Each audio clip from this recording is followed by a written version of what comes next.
Might help if I unmute it. November 5th, 2025, and a lot's going on in the world. We'll be talking about that and all along those lines. Trump on Democratic's election blowout.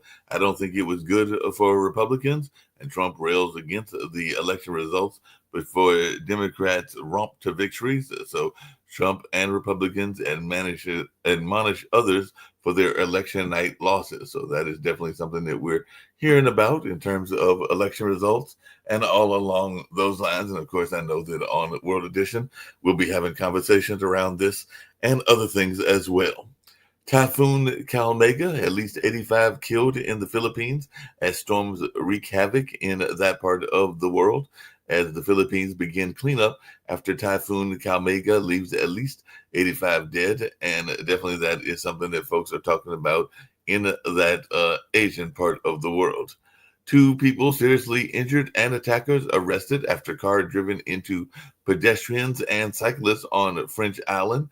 So definitely motorist drives into pedestrians and cyclists on the French Atlantic island of Ile d'Aleron. And definitely that is something that was an accident that took place in Europe. Hamas returned the body of Itay Shin, the last U.S. hostage held in Gaza. So Hamas returns last dead American Israeli hostage to Israel, and Israel returns the body of 15 Palestinians to Gaza as exchanges outlined in fragile ceasefire proceed. So that is something going on as well. And prosecutors seize yachts, luxury cars from man accused of running Cambodian crime kind of group and everything like that. So an accused scam kingpin built an empire from Cambodia to London, and Taiwan seized NT 4.5 billion in Cambodia's Prince Group probe. So Singapore cancels the tax incentives for 2 family offices with links to Cambodia's Prince Group. And strung up and tortured, hostage recounts 2.5 years of captivity. So freed hostage Elizabeth Tersikov details torture and sexual abuse by Iraqi captors. So that's something that folks are looking at as well. And definitely looks like this freed hostage has torched Iran and allies is brutal ignoramuses. And European Union tries to forge new climate targets before the COP30 summit in Brazil. So EU agrees weakened climate target in final hour deal for the COP30. And definitely that is something that folks are talking about as well. And at the mercy of nature, how the Caribbean is dealing with the unprecedented hurricanes that are going on. So desperate survivors in Jamaica try to kickstart recovery as they wait for help for the living and the dead. Jamaica sees a 30% GDP hit from Hurricane Melissa, as at least 75 were dead in the Caribbean from that storm that went through there. Ukraine's Zelensky visits troops near threatened Pokrovets, and Russia's offensive campaign assessment is something that the Institute for the Study of War was talking about, as Russian forces appear to tighten their grip on that strategic city that I mentioned earlier as well. And Japan sends troops to northern region to help stop bear attacks after a record amount of those had taken place. So Japan deploys troops to combat a deadly wave of bear attacks. So it looks like the troops are going to be trying to stop the bears and all along those lines. And Reeves is poised to break a 50-year tax taboo and arise Sir Bex. So Reeves lays ground for a painful budget, but will it be worth it? And that's over there in the UK. So apparently he's gambling on a mirage of stability is what some folks are saying. And Afghanistan earthquake survivors face cold and rain amid the rubble. And Chinese astronauts returned to Earth delayed over fears a spaceship was damaged by debris. So China delays returns of astronauts after debris may have hit spacecraft. So China's Chenzhou 20 return mission delayed due to space debris impact. So that's definitely something going on, as the space junk may have struck a Chinese cruise ship in low Earth orbit. And U.S. may ask UN to mandate international force in Gaza for 2 years, is what a document is showing. So U.S. seeks a 2-year UN mandate for Gaza stabilization force, and senior Hamas officials say agreement reached with PA on formation of committee to manage Gaza. Trump administration advancing UN resolution for Gaza security forces, according to some sources and what CNN has reported. And man gropes Mexico president as she speaks with citizens on the streets.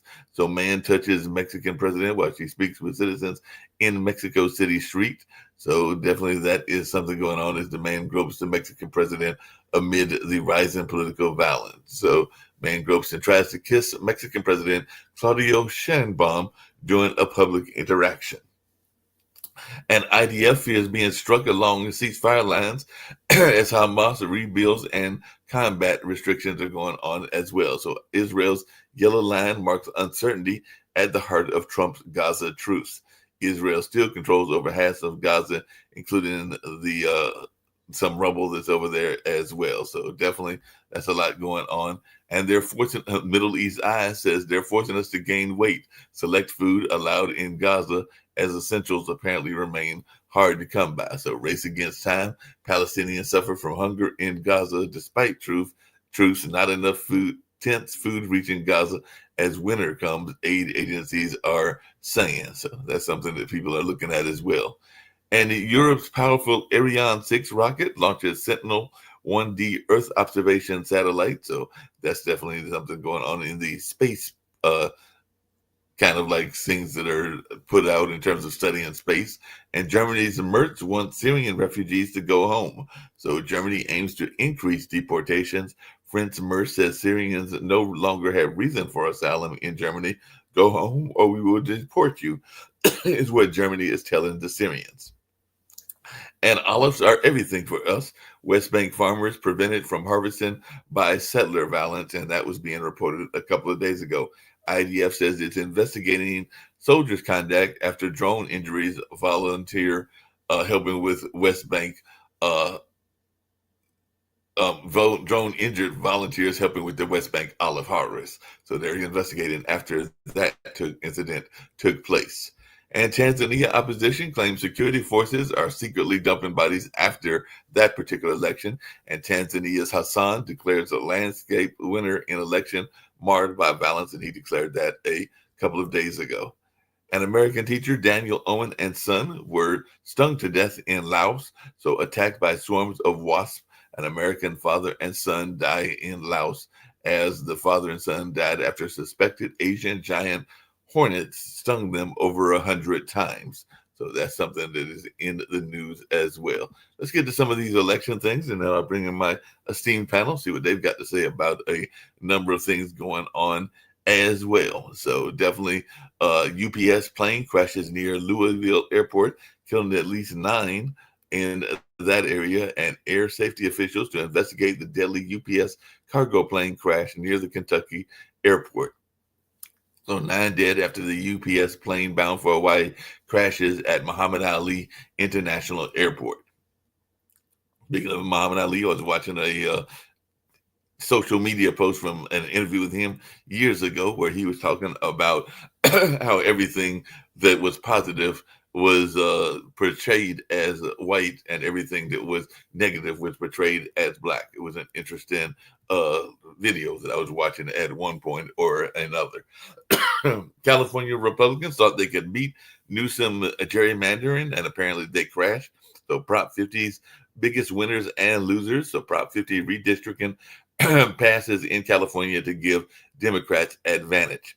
And Fox News has called New York City for Mamdani, Virginia for Spanberger, and a number of other races that are going on. So Democrats set historic records on election night, winning in a number of places as Democrats swept the Virginia statewide races, reclaiming full control of the executive branch in Virginia.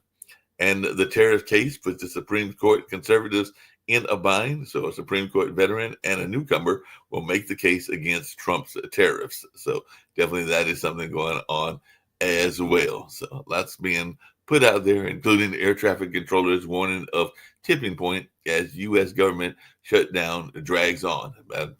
Fact, and Rick can confirm it or not. I think we've now, matter of fact, I just saw it in one of these news stories. The government shutdown is now the longest and likely the most damaging in the U.S. history. So we've now set the record in that space. and Democrat Mike Sherrill had a victory in New Jersey. So we'll see what's going on in that particular situation as well. And all 17 Texas Constitution amendments were on the verge of approval. So it looks like Texas voters approved 17 constitutional amendments, from tax cuts to water infrastructure. And Jay Jones will become Virginia's next attorney general, overcoming disclosure of violent text messages and all along those lines. So definitely going to bring in my folks, see what they've got to say. I got Rick Rosner and I've got Nick Palveda, and all along those lines. So we'll see if Nick joins us. Hold on 1 second. I want to send out congratulations to Leo Williams, our mayor here in Durham, who won re-election, and it was a split ballot in terms of endorsement. So some of the people that were being endorsed by PAC is like half of the endorsements won on the various tickets and everything like that. But he did lose his mayor pro tem to a challenger, and all along those lines. But some of the other people won.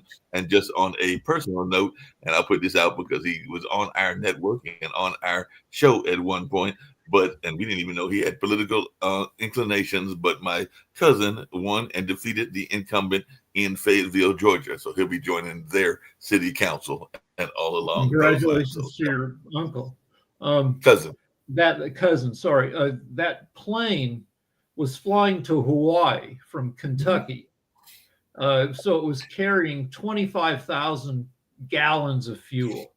Oh, wow. And there's all sorts of terrible footage from people's various truck cams, and it's horrifying. Apparently, I mean, from the footage, it looks like just as the plane reached airspeed, it's going 140 miles an hour down the runway, just as it lifts off, one of its engines exploded into fire, and they only got 175 feet off the ground and were already on fire when they came down. And it was bad. It sounds like it was very bad. You're there in California, and I'm in North Carolina, and just up the road is Virginia. But what was your take? Because I know that you're a fairly liberal Democrat and everything like that. But what was your take on the election? Because apparently Trump's upset. It's hard not to take it as a repudiation of Trump. I think that in the 4 years that Trump wasn't president, I think people maybe forgot what a dick he can be. But now we've had 9-10 months of Trump, and he's even more obnoxious this time around than he was the first time, because he doesn't have to worry about ever getting elected again, because he's a lame duck, and he's just been pretty it's really stupid to tear down the White House a month before these elections. It's one more thing that, and to shut down the government. Two things that people have in their heads when they go to vote. And in the 4 major elections and in a lot of smaller elections, the Democrats, the most liberal candidates, won.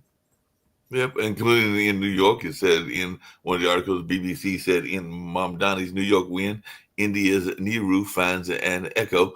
And they're talking about how he swept to victory and everything like that. As a matter of fact, Alexandria Ocasio-Cortez said that voters realize Trump is a handmaiden to billionaires. So we'll see what the plus the Great Gatsby party, like 2 days before the election.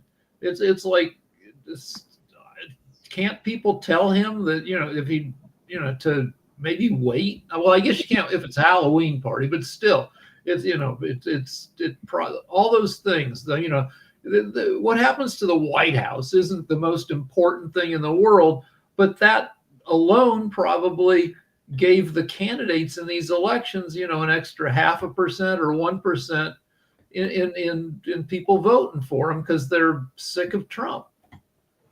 A lot of people are sick of Trump. I'm trying to figure out, because I know sometimes Nick, who's in the background, and maybe he's on the call, talks about the Ivy Leagues and everything, but I'm still trying to figure out why, if it's empty, would you try to set off fireworks inside a medical school? Because apparently 2 men were charged with setting off fireworks inside an empty Harvard medical school. So it's not like you're doing any form of terrorism if it's empty, I would think. But who knows? Maybe they had other things in there as well. But the FBI is investigating, and maybe they'll figure out the reason behind that, and all along those lines. Hey, Sasha, you've been following, and you're definitely one that observes what's going on in the U.S. and all along those lines. What was your take on yesterday and the elections and the election results? Well, I think the Democrats had a great triumph yesterday, and it seems to me it's a good indicator of what's going to happen next year in midterm elections. And I think Republicans are in disarray now. It's kind of a situation where Trump is going well beyond his powers and his capacity as the individual. I mean, his brain will not allow him to properly process what's going on right now. He's becoming very dangerous for the country and for the rest of the world.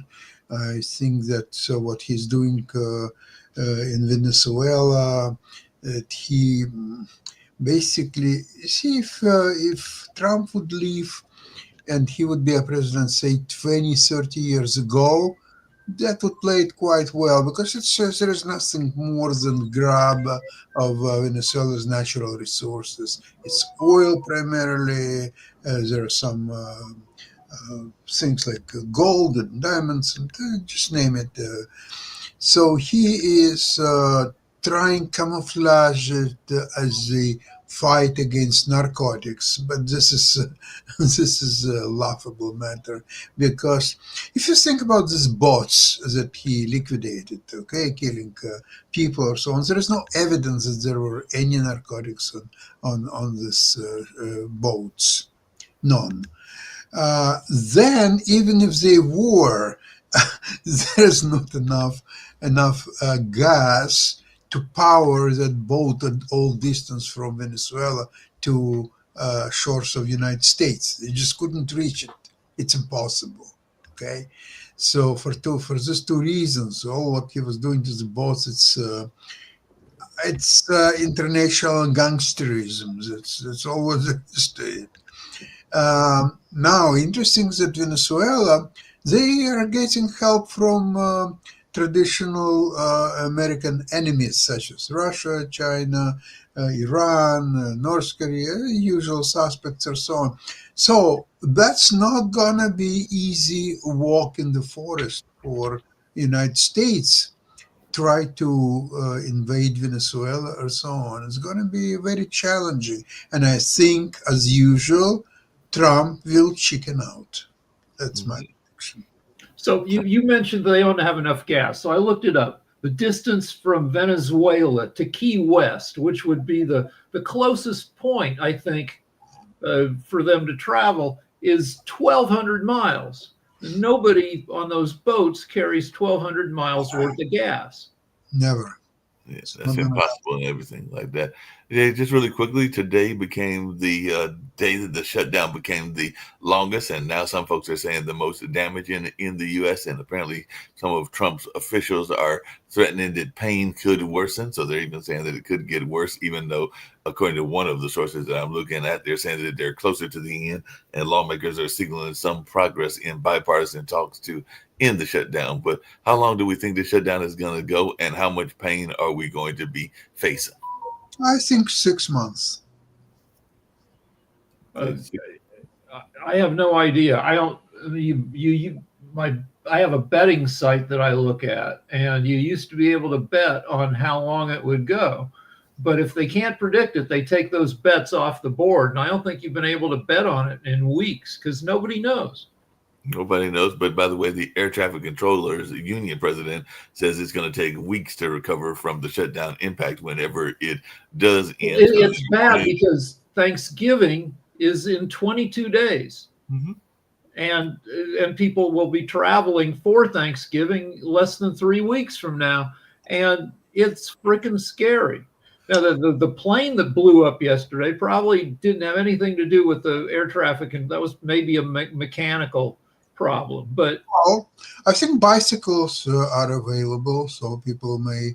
Uh, Actually, it's good for their health if they will travel to Thanksgiving by bicycle, so they will not have such a large Thanksgiving dinner with all the trimmings because they know that they have to still travel back on their bicycles. they talked to an air traffic controller who was took a second job delivering for DoorDash, and he talked about how he would not deliver after 8:30 p.m. because he didn't want to be too sleepy at work the next day, moving planes around the sky. But he needed money coming in, and it's freaking. We don't want air traffic controllers to have second jobs. That's We definitely especially. don't want that and everything like that. Hey, Jacoby, it looks like the attack on the black and brown people is continuing, and all along those lines, because I just saw another news story where Trump administration is ending the temporary protected status for South Sudanese nationals. So I just wondered, because you brought this up a couple of times, your thoughts around this and all along those lines, because this was just reported literally about 3 hours ago. I mean, again, we're in a position, we're roughly 10 months in. How many times do we have to point out that the man lies? The man is I don't know how much what other evidence that we need to show that the policy, that there are policies that he's putting in place that show that are racist policies. I mean, the immigration policy, this policy with the Sudanese individuals. And how inept and ignorant this man is. I mean, Sasha is correct. I mean, the man is dangerous, but the reason he's dangerous is because his loyal followers do not question anything he does. And then you have people like Nick who likes to troll and come on here, come on Facebook, trying to parrot the different, oh, we gotta do the two sides this thing. And that doesn't help in a situation where you literally have a man who is using starvation, using food as a weapon.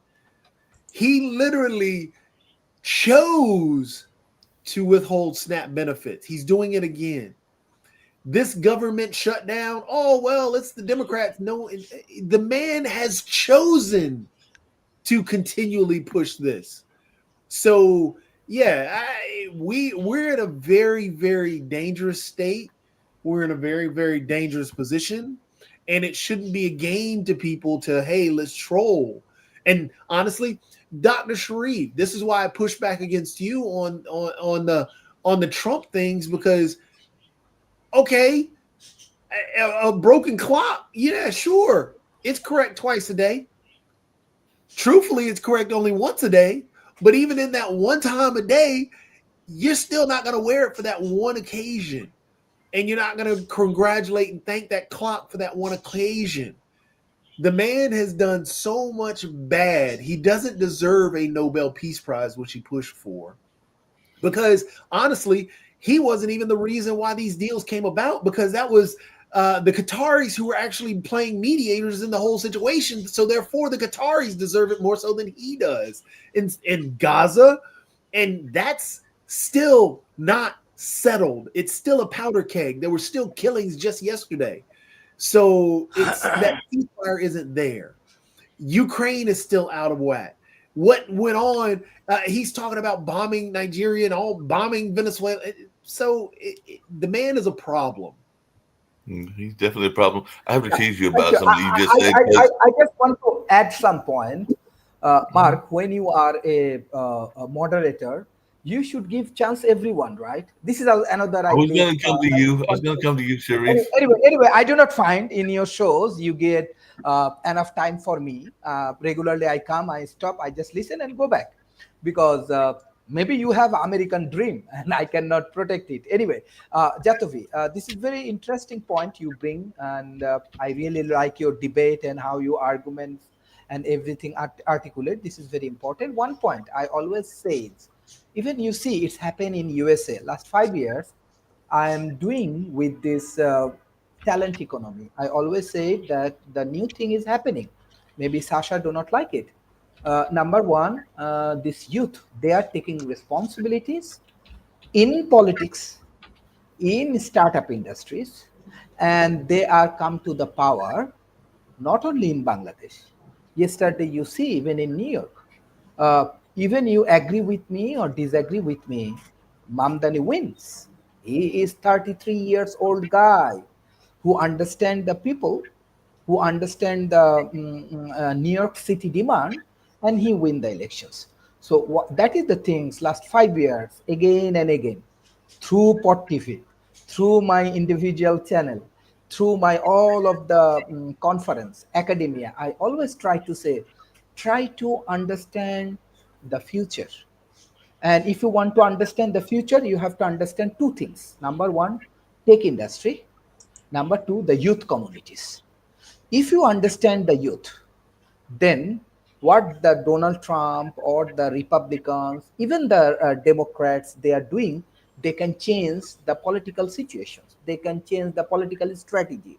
And definitely, I want to give a special thanks to my all of the North American friends because they create an open society. Everybody can come and everybody can discuss and everything is open. So I just want to share, do not miss this point, like from knowledge economy, it's transforming talent economy.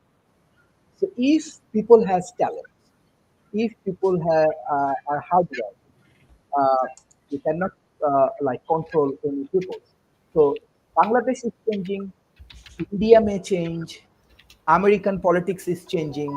This is time for youth, time for technocracy.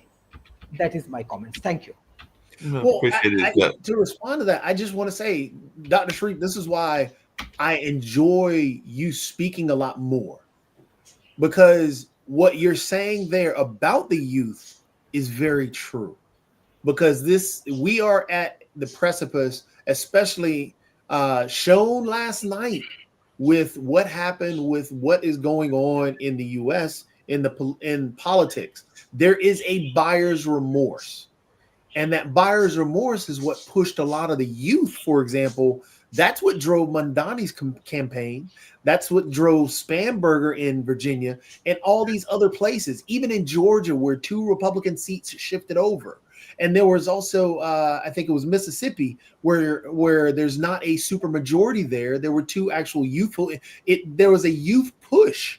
And what you're saying is so spot on. It's a youth movement and understanding where the youth mindset is. But I think the only reason that I speak about the Trump situation is because the youth want something done. That is Exactly. why Trump won. They say because they didn't get to truthfully experience everything in that 2016 to 2020 area. They didn't experience the Obama period. They didn't experience before Obama. All they got to deal with, or all they remember, or all they're focused on is the dealings with COVID, because that had a huge effect on everybody, especially the youth. And they had to battle through that. There are children out there that have lost basically years of their lives in school because they didn't have that social connection and so on and so forth.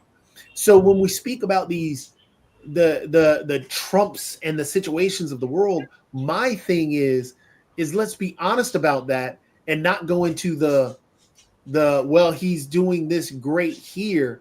Well, instead of heaping praise, because in the youthful movement there is that confusion and that clouded area. Because I think Sasha offers a lot that we could, as youth, take in and say, hey, look, Sasha's point and perspective, while older than us, he does have an experience and wisdom that we could take as youth and actually be those translators for the individuals beneath that are younger than us. So that's my whole position, because what Sasha says is just as true and valid as what you're saying.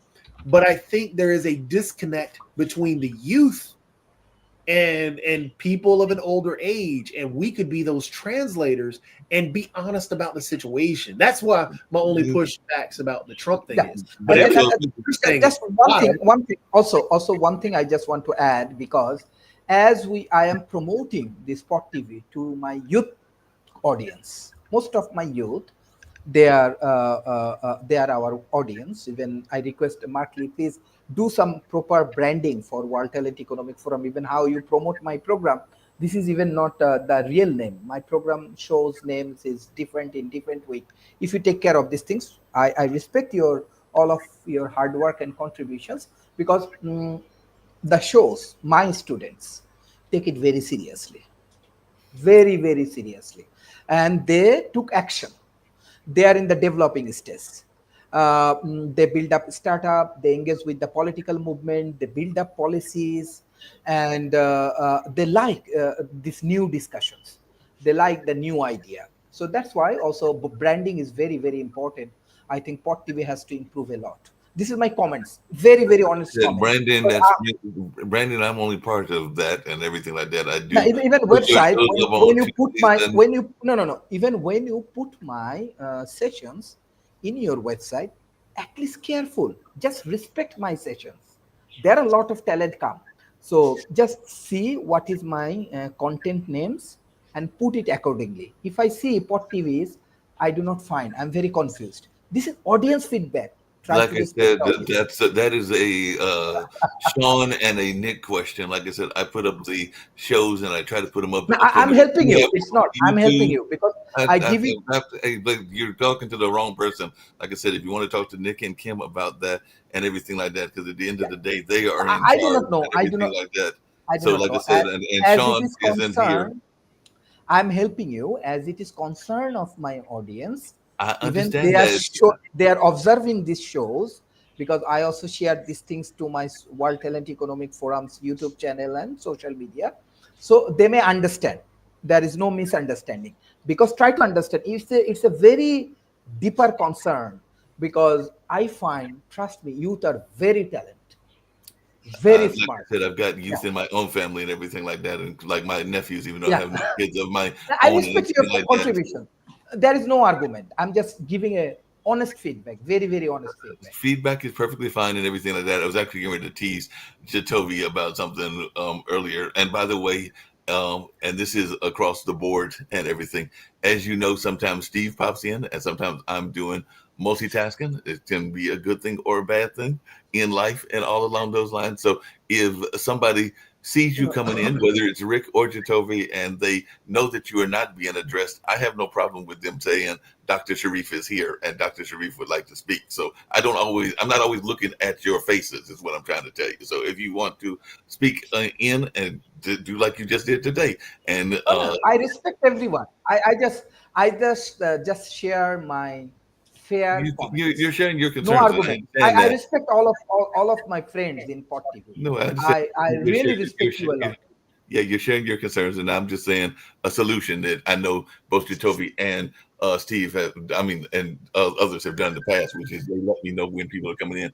Jatovi, I've got to tease you about something and everything, because you had a statement that is usually true, but there is a exception to the rule, and I guess that might be a fallacy to some degree, but maybe not a total fallacy. And yes, I am giving you a hard time and somewhat teasing you, because you said a broken clock is wrong at least one time a day. If, for example, we're in daylight savings time and everything like that, if you don't set the clock back, then that clock is wrong the whole day and everything like that. So there is at least one exception. So I'm just going to teach you about that. I'm just teasing you. You know that. But just really quickly, how important, and this is come back to Mexico and everything like that, and I can't see it happening. But then again, maybe people like Donald Trump and like some of the other candidates. Mamdani looks like a very attractive man and everything along those lines. Not that that's my cup of tea and everything like that. But how crazy is it? How much are we going to see more candidates being groped? I could see AOC being groped, and apparently that's what happened with the Mexican president. So is this a concern? And is there just that Donald's old and that's why he hasn't been groped? So what's our take around this and everything like that, Rick? Because you always kind of bring up the candidates have security staff. Right. You know, I remember fondly there was a time in the 70s when candidates and other public figures were getting pies in the face, which I think is a great way to show that displeasure. But we haven't seen a pie in the face in decades, and it's probably because people have good security, and that's probably a good thing. That you don't want and we've And that might have been part of the concern with the Mexican president, is that this person was able to get through, because they've been having rising political violence, that they were even able to get through to even touch her in that way. Because they literally, the news articles are calling it a grope and everything like that. So that might be part of the concern, is that she was overly accessible. Yeah. Because candidates do like to, as we know from these last elections, they do like to go into the public. Yeah, and like people are more conscious of security issues and also sexual harassment issues. There's a thing called the Keanu hug, where Keanu Reeves had developed this deal where he will pose for you with his arm behind your back, but he won't touch you. It'll look like his arm is around you, but he's not making contact, because he's a smart guy and he doesn't, he realized it's a way to give people what they want, which is a selfie, without giving freaking people out. Al Franken had to leave office as a senator over issues of that he would put his arm around people when he posed with them, and people were saying, yeah, he touched me on my upper hip. And so was he groping, or was he just he was a wrestler? Was he just doing I don't know. But people are conscious of security and also unwelcome contact. Yeah, that makes sense and everything. Hey, Sasha, just really quickly, and I might be mispronouncing the city. How important is Pokrovsk to the Russian-Ukrainian war? Because it looks like even Zelensky was visiting the troops, and apparently this is the latest city in Ukraine that's being threatened. And I don't know enough about Ukraine to know how important a area that is within the war. So I was wondering your take on this area, even though a lot of the articles I saw were calling it a strategic city. Well, Pokrovsk is an important area from strategic point of view, but I wouldn't say it is more important than Bakhmut, than the Avdiivka, and some other points that Russia spent several months to overtake, losing tens of thousands of people, if not more. And same as in Pokrovsk, they're losing through their meat attacks, so-called 1,500 people a day. And you know how it works. They get, say, 100 people, and they're going ahead. 98 are killed, 2 are returning. They got new 98 people, another attack.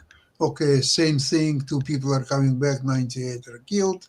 Okay, here another attack coming on. That's so-called meat attacks. They're simply sacrificing for nothing lives of their people, and Ukrainians have no choices to eliminate them.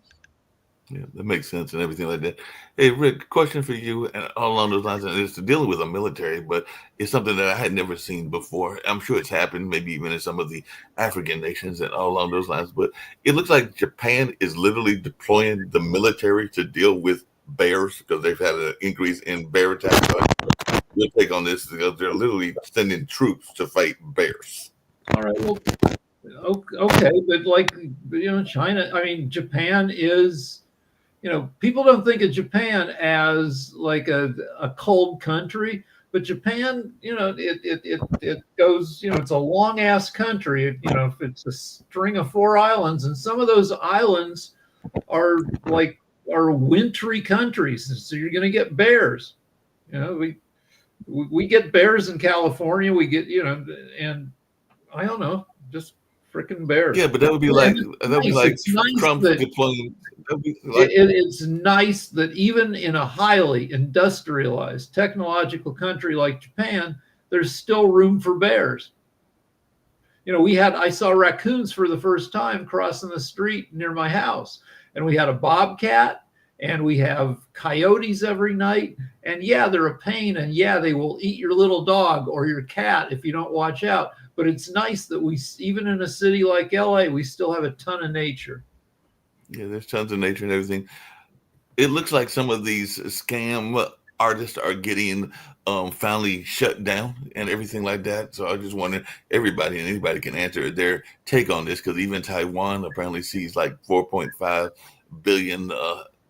I'm not sure what NT is, but they've definitely been seizing a lot of money and along those lines, and it looks like they're definitely going after these kind of scams that have been out there for a number of years. They were very prominent during the pandemic and even before the pandemic. So what is our thoughts? And is this going to send and signal an end to this part of the criminal empire, like the mafia empires that are going on with these various scams and all along those lines? Because I remember there was one in Myanmar, and now apparently Taiwan has got some folks in Cambodia where they're grabbing yachts and luxury cars. So what's our take? Is this finally a breakdown on the scam industry, or is this just like a temporary? No, freaking criminals are going to crime, but like crime, the shape of crime has changed over the past 30 years. That, there used to be street crime. Now there are fewer people on the street, fewer people carry cash. If you're going to scam people, you got to hit them where they are, and where they are is online. And you need to, if you're going to scam, you need to set up boiler rooms. You need to set up big old rooms where you have 50 or 100 people like typing away or talking away and trying to, cyber people out of their crap. No, that makes sense.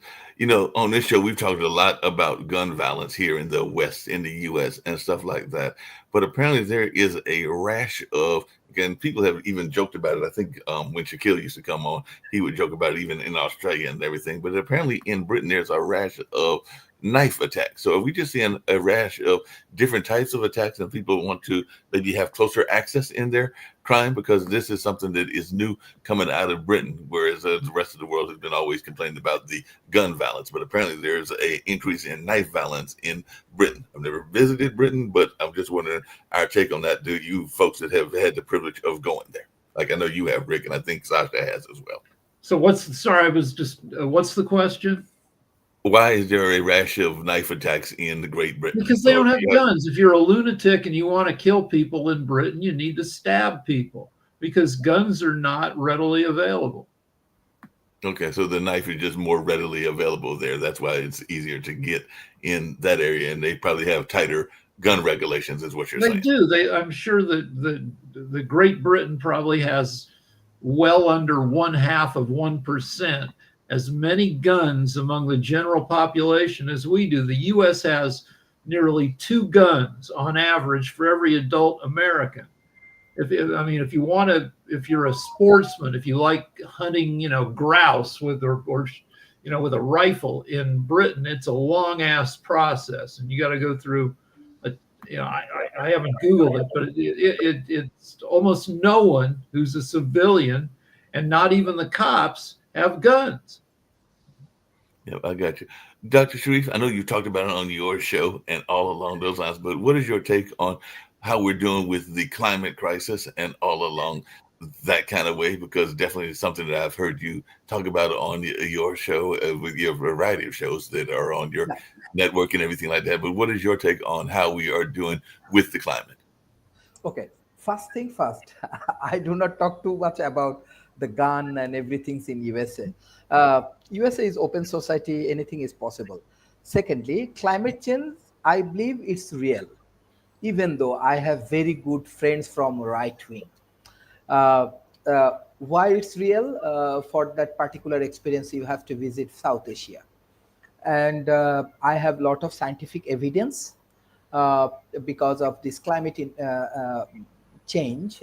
Actually, country like Bangladesh, India, Pakistan, Sri Lanka, Maldives, we are suffering, and we are in the in challenging situations. Like we may lose around 30% of our land in Bangladesh.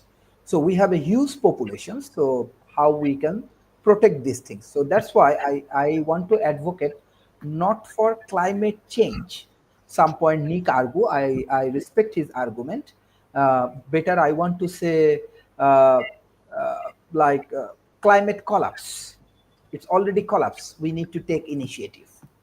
And for that particular issues, I believe that Western world has to play initiative. Western world has to work together because who is doing this all of the challenging situations and everything.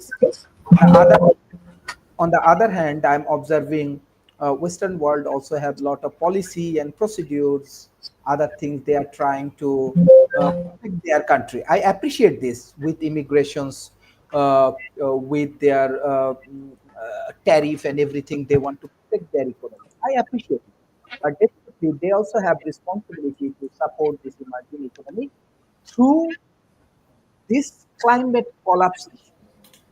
I appreciate Nick Palmer that everybody discussing about climate change.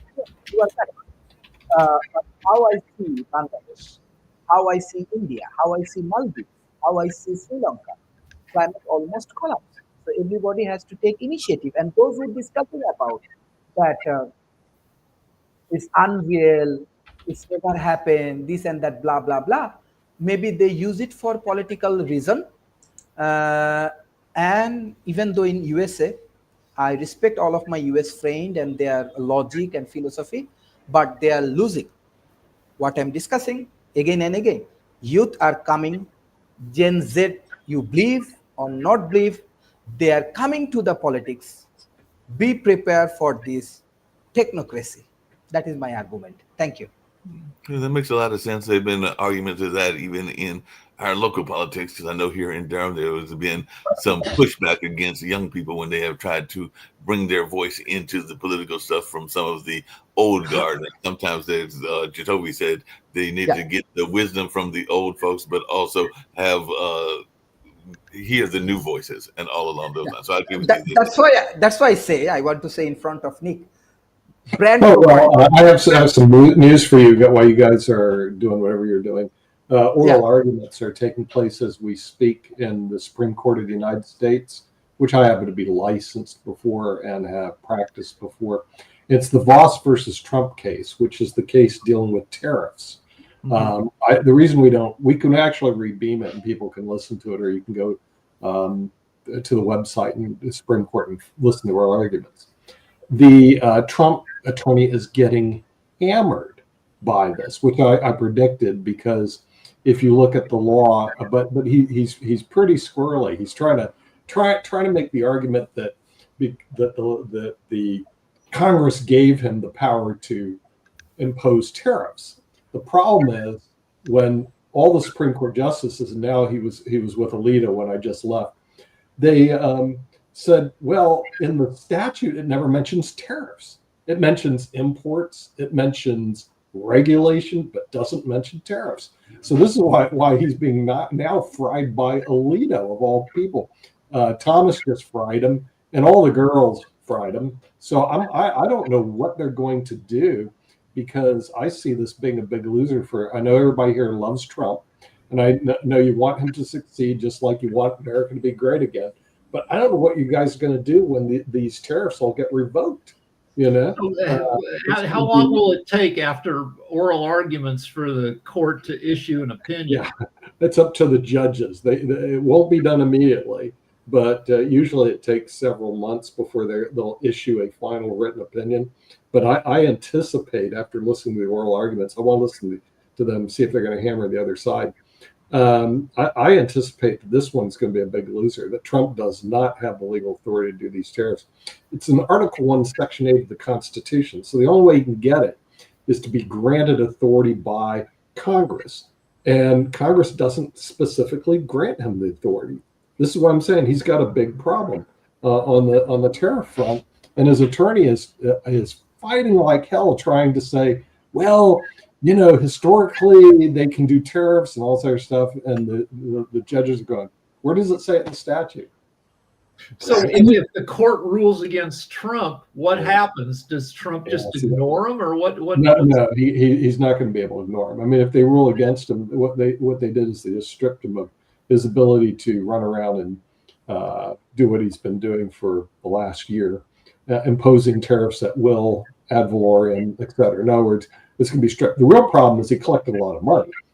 Is that, are we going to be able to keep all the money? And I believe the court will try to find a way to make this prospective and not retroactive.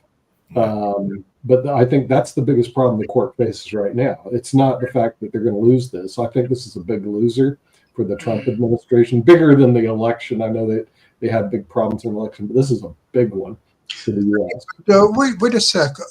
If Supreme Court will have an opinion that what he was doing about tariffs is illegal, Yeah. so how comes they would allow him or U.S. government or whoever to keep illegal gains? How does it work out? Oh, that's going to be the big. My opinion, Sasha, that's going to be the biggest problem for the court.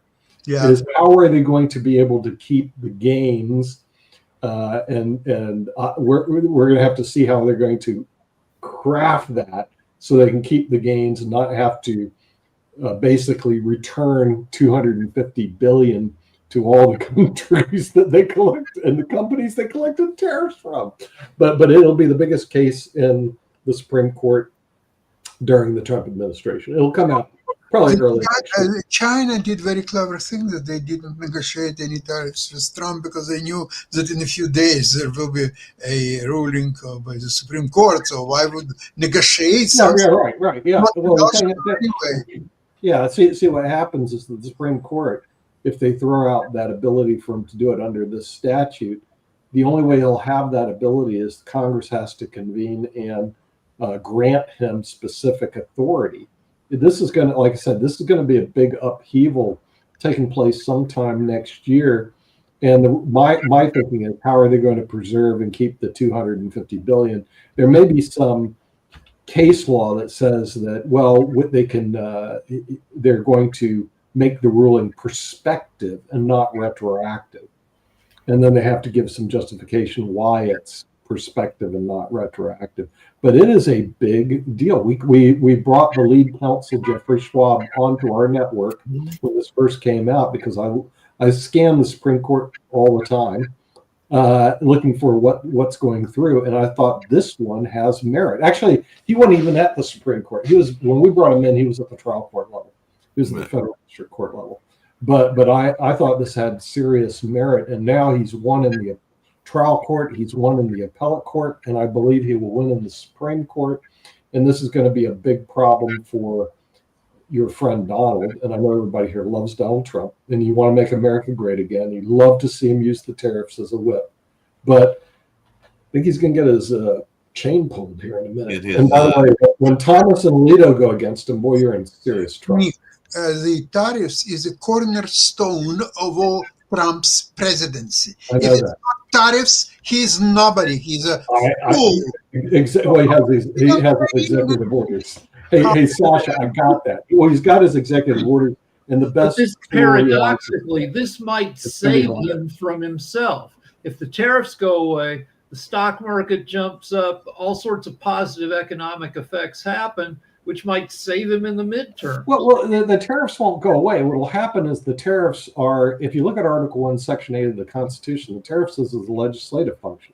It's not an executive function. It's up to Congress, the people who don't do anything, to do something about it. So it's up to your congressional legislature. They're the ones who are supposed to pass the bloody law. Yeah, but they can delegate the law, but they have to delegate it specifically. Well, so he did a power grab based on no law. And so this is where he's running into problems. So Congress has to go say, redo the statute and we'll put tariffs in there, saying that you have the ability, we're going to cede you the power to do tariffs. But I think what Rick is talking about is actually very true, because it could say the tariffs are a issue. For example, if you look at U.S. imports have dropped. They were at a 15-year low earlier. Yeah. This year, they're even lower last month. So imports have dropped, which means billions of dollars have been lost internally in the U.S. So if those tariffs disappear and he's unable to just basically haphazardly throw tariffs on at any arbitrary number he comes up with that day, that really could save him from himself. Yeah, no, you're right, Jacoby. That might save him from himself because, but like I said, just looking at the strict Article 1, Section 8 of the Constitution, it is a legislative function.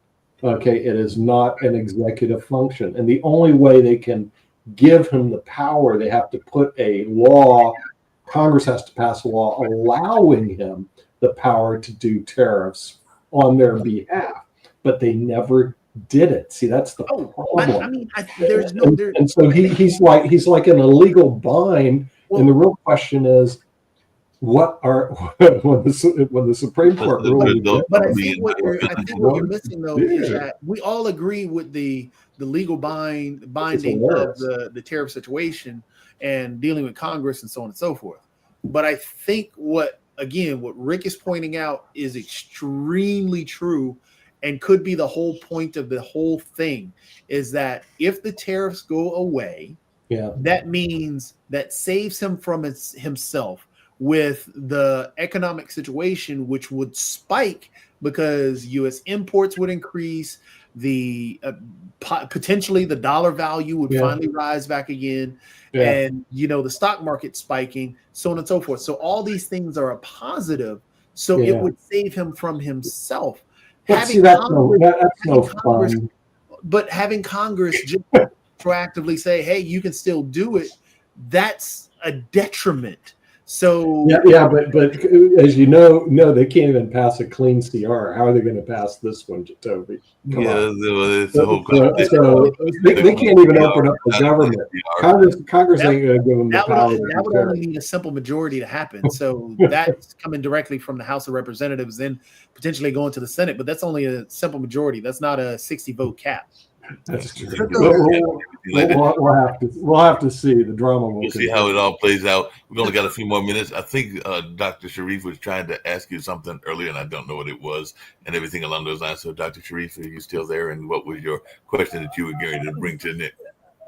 Very, very simple, including Pot TV, including American friends and North American friends and around the world. Focus on talent economy. Focus on youth.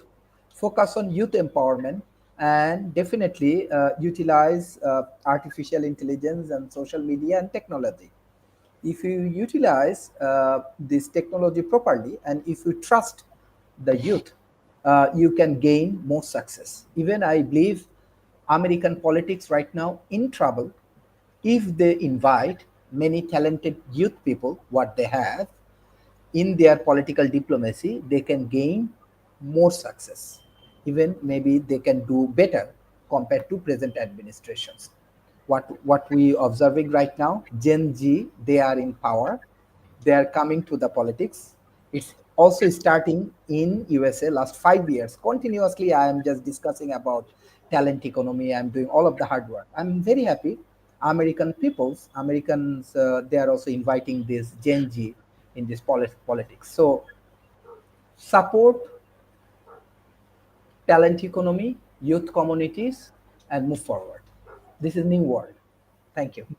No problem at all, and everything like that. Hey, Nick, as we get ready to walk out the door and everything along those lines, I was hoping that Sasha would still be here, but he's left and all along those lines. And I saw that Steve came in, but I didn't see it till after he had gone.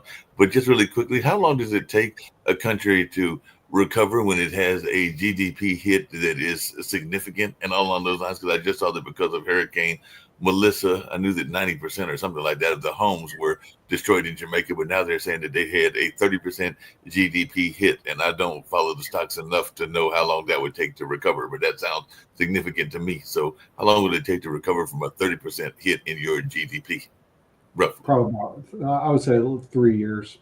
Usually, it'll be about 3 years. Yeah, if they took a big hit, which I think Jamaica did, because remember, they rely heavily on tourism. They're probably 3 years away before they'll be able to rebuild, and get back their economy. And 3 years is going fast, So they have some serious problems there. But in the meantime, watch for the vacation discounts in Jamaica, Mark. Mm-hmm.